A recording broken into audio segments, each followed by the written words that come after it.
السلام عليكم، ان شاء الله تكونوا بخير وعلى خير، ان شاء الله تكونوا بألف صحه والهنا، ان شاء الله تكونوا ديما مهنيين ديما لاباس. اليوم راح نديروا كاطو خفيف ظريف. انا عندي هنايا 4 حبات بيض نكسروهم صغار.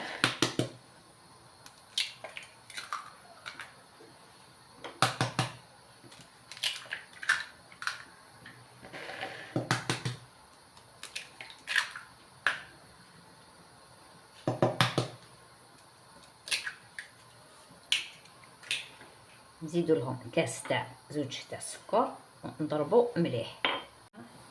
طلعوه مليح. نزيد زوج زيت،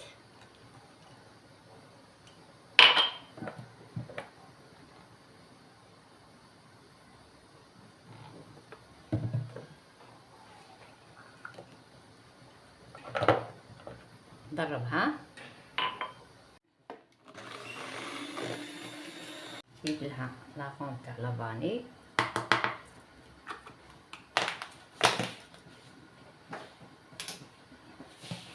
نزيد لها فرينه حتى تنطم لنا العجينه، بشور تاع القارص،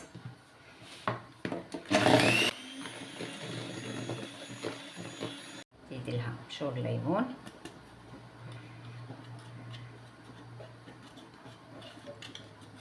ندير لها خميره كيميائيه،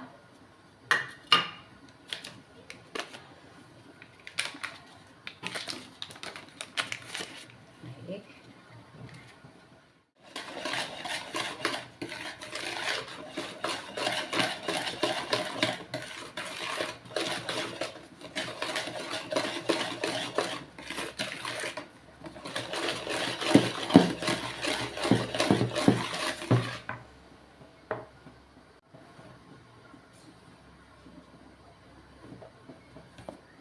نقسم العجينه على زوج، ندير لها كاكاو،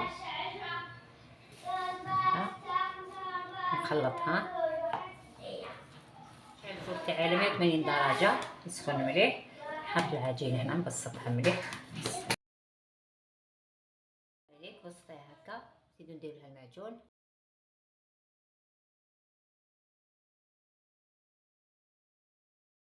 لا خلط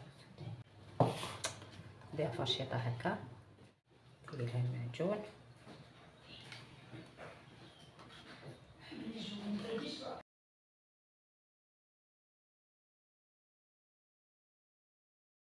هيك نحلي تاع الشيكولا نديرها فوق هذيك تاع المعجون، نديرها في الفرن، نديروها في الفور تطيب، نديرها في الفور كطيب شويه، نحيها المعجون من فوق، شويه كاوكاو مطحون، كي تبرد قطعيها، قسموها